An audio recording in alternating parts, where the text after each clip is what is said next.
Hello guys, आज हम बात करने जा रहे हैं इनकम फ्रॉम रिटायरमेंट, जो कि इनकम फ्रॉम सैलरी का ही एक पार्ट हो जाता है एक तरीके से।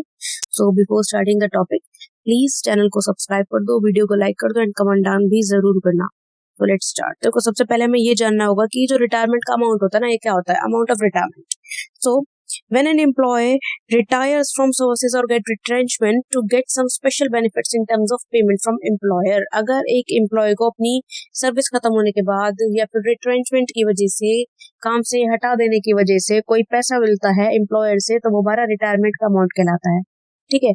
अब वो जो रिटायरमेंट का रिवॉर्ड है वो किस किस स्कीम के अंदर मिल सकता है? वो gratuity scheme, pension, compensation and retrenchment, earn leave salary या प्रोविडेंट फंड के स्कीम के अंदर मिल सकता है। इन सब स्कीम्स के बारे में हम डिटेल में पढ़ेंगे, वीडियो को एंड तक देखते रहिएगा, स्किप मत कीजिएगा। तो सबसे पहले की हम बात करते हैं ग्रेचुटी। ग्रेचुटी क्या होता है? Sum of money paid to employ after end of services. नौकरी खत्म होने के बाद, परमानेंट जब नौकरी खत्म हो जाती है ना, तब एम्प्लॉय को कुछ पैसा मिलता है, इकट्ठा पैसा मिलता है, वो ग्रेचुटी कहलाता है। तो ये जो डेथ कम रिटायरमेंट ग्रेचुटी होती है एम्प्लॉय की, 3 पार्ट्स में डिवाइड की हुई है। Number 1, government employee. Government employee को जितना भी पैसा है ग्रेचुटी मिलता है वो सब टैक्स फ्री होता है, फिर चाहे उसको 1 लाख मिले या 1 करोड़ मिले। ठीक है। नेक्स्ट आता है employee covered by payment of gratuity act 1972। 1972 के एक्ट के अंडर जो एम्प्लॉयज कवर्ड होते हैं उनको 3 कंडीशन में से जो भी कम का अमाउंट होता है उसमें टैक्स फ्री मिलता है, जैसे कि या तो 15 डेज सैलरी, या फिर 20 लाख रुपए, या ग्रेचुटी एक्चुअली रिसीव, जो पैसा एक्चुअली में मिला है, इन तीनों में से जो भी कम होगा वो टैक्स फ्री होगा। 15 डेज सैलरी का कॉन्सेप्ट है, उसको हम आगे बताएंगे। ठीक है। अब यहाँ पे इस एक्ट के ना कुछ फंडामेंटल्स है। क्या फंडामेंटल्स है? Employee working in factory, mine, oil field, plantation, port, railway, performing any skilled और सेमी स्किल्ड वर्क। कोई भी एम्प्लॉयर जो कि हमारा स्किल्ड या सेमी स्किल्ड वर्क कर रहा है, इन सभी जगहों पर वो ग्रेचुटी एक्ट के अंदर कवर होगा। और कवर कौन नहीं होगा? Employee of central, state and local authority. कोई भी गवर्नमेंट एम्प्लॉय इस एक्ट के अंदर कवर नहीं हो सकता। ठीक है। और इस एक्ट की एक कंडीशन ये है कि जिस भी एम्प्लॉयर ने पिछले 12 महीने में 10 या 10 से ज्यादा एम्प्लॉय, एक भी दिन, अगर एक सिंगल दिन भी एम्प्लॉयमेंट दी है, तो वो उसके एम्प्लॉयज जो है ग्रेचुटी एक्ट के अंदर कवर होंगे ही होंगे। ठीक है। 10 और more employees employed in any day in the past 12 months must be included in gratuity act 1972। तो हमारी 15 डेज सैलरी क्या थी? पिछले 15 दिन की salary multiply by 15 divided by 26, ये हमारा 15 डेज सैलरी का निकालने का फॉर्मूला। सो आगे हम पढ़ते हैं। अब आता है हमारा third type, non government employee not covered by the gratuity act. वो एम्प्लॉय जो कि ग्रेचुटी एक्ट के अंडर कवर नहीं होता, उसके लिए ग्रेचुटी का अमाउंट कितना नॉन टैक्सेबल होगा? या तो होगी हमारी half of 10 month average salary multiply by years of service. ठीक है। अगर उसने 20 साल काम करा है, मल्टीप्लाई में, ठीक है, जितने भी उसका 10 महीने का एवरेज सैलरी आता है, अगर उसको आधा कर दे तो वो टैक्स फ्री होगा। या फिर half month average salary multiply पे जितने भी साल उसने काम किया है, या फिर 20 लाख रुपए, या फिर एक्चुअल अमाउंट रिसीव। इन चारों में से जो भी अमाउंट कम होगा वो हमारा टैक्स फ्री हो जाएगा। ठीक है। अब हम बात करते हैं सेकंड पॉइंट की, पेंशन की। पेंशन क्या होती है पता है ना? हमारी सैलरी के बाद गवर्नमेंट एम्प्लॉयज को या फिर प्राइवेट एम्प्लॉयज को, हर किसी को जब उनकी सर्विस खत्म हो जाती है ना, तो हर महीने एक अमाउंट मिलता है, वो पेंशन कहलाया जाता है। अगर हमारी पेंशन अनकम्यूटेड है, मतलब हमें काम करने के दौरान, सर्विस के दौरान हमारी पेंशन मिल रही है एंड अनकम्यूटेड है, तो वो हर केस में टैक्सेबल होगी। लेकिन अगर हमारी पेंशन कम्यूटेड है, रिटायरमेंट के बाद है, तो गवर्नमेंट एम्प्लॉय के केस में फुल्ली एग्जेम्प्टेड होगी, कोई टैक्स नहीं देना पड़ रहा, चाहे कितनी भी सैलरी मिले, कितनी भी पेंशन मिले।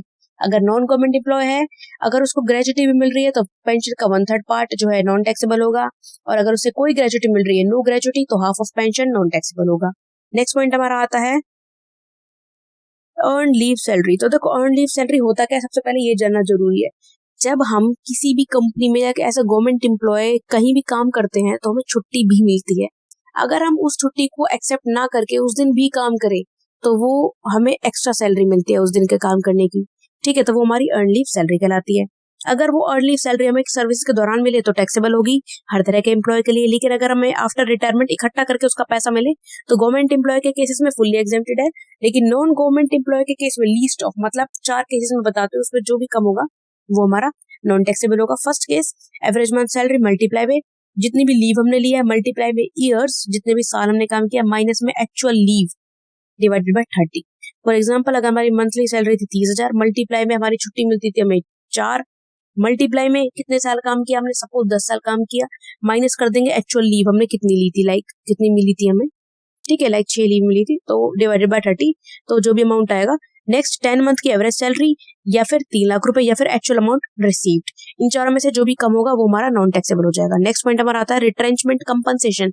अगर एम्प्लॉय को कंपनसेशन मिलता है इन Compensation received by workmen under Industrial Dispute Act 1947 at time of retrenchment is exempted up to, अगर एम्प्लॉय को इंडस्ट्रियल डिस्प्यूट एक्ट के अंडर रिट्रेंच कर दिया जाता है, किसी भी एम्प्लॉय को काम से निकाल दिया जाता है, तो उसको इंडस्ट्रियल डिस्प्यूट एक्ट के अंदर पैसा मिलता है, तो वो कितने एग्जेम्प्टेड होता है, या तो amount calculated under section 25B, या फिर 5 लाख रुपए, या फिर एक्चुअल अमाउंट रिसीव, इन तीनों में से जो भी कम होगा वो नॉन टैक्सेबल कहलाएगा। अब रिट्रेंचमेंट की कुछ कंडीशन होती है। क्या कंडीशन होती है? रिट्रेंचमेंट तभी मानी जाएगी जब हमारा या तो बिजनेस बंद हो गया है, या फिर हमने अपने एम्प्लॉय को कहीं और ट्रांसफर कर दिया है, या फिर किसी दूसरे एम्प्लॉयर को ट्रांसफर कर दिया है, तो ही हमारा रिट्रेंचमेंट कहलाएगा, एल्स रिट्रेंचमेंट नहीं कहलाएगा। अब नेक्स्ट पॉइंट आता है compensation on voluntary retirement scheme, VRS जिसे बोला जाता है। अगर एम्प्लॉय, मेनली गवर्नमेंट एम्प्लॉयज के केसेस में होता है, अगर एम्प्लॉय रिटायरमेंट पीरियड से पहले खुद ही रिटायर हो जाए, अपनी मर्जी से रिटायरमेंट हो जाए, तो उसको पैसा मिल जाता है। गवर्नमेंट के केस में सारा पैसा टैक्स फ्री होता है। नॉन गवर्नमेंट के केस में या तो 3 मंथ की सैलरी मल्टीप्लाई बाय जितने भी साल हमने काम किया है, या फिर सैलरी मल्टीप्लाई जितने भी महीने हमारा काम बचा था, या फिर अमाउंट जो एक्चुअल रिसीव हुआ, या फिर 5 लाख रुपए, इनमें से जो भी कम होगा वो हमारा नॉन टैक्सेबल होगा। नेक्स्ट एंड लास्ट पॉइंट हमारा आता है प्रोविडेंट फंड का पॉइंट। ठीक है, अगर हमारा स्टैट्यूटरी प्रोविडेंट फंड है तो टैक्स फ्री से होगा सारा का सारा अमाउंट, लेकिन अगर हमारा रिकॉग्नाइज्ड प्रोविडेंट फंड है तो हमारा अमाउंट एग्जेम्प्ट होगा अगर हमने कंपनी में 5 या 5 से ज्यादा साल काम किया है तो। लेकिन अगर हमारा अनरिकॉग्नाइज्ड प्रोविडेंट फंड है तो जितना भी हमारा कॉन्ट्रीब्यूशन का अमाउंट है वो टैक्सेबल होगा, और उस कॉन्ट्रीब्यूशन पे जो इंटरेस्ट मिल रहा है वो भी टैक्सेबल होगा। लेकिन अगर हमें कोई सब्सिडी मिल रही है तो वो टैक्स फ्री होगी, और उस सब्सिडी पे अगर कोई इंटरेस्ट भी मिल रहा है तो वो हमारा टैक्सेबल होगा। So thank you so much guys, please like share and subscribe, and आप बताइएगा जरूर कि आप आगे क्या पढ़ना चाहते हैं। Thank you.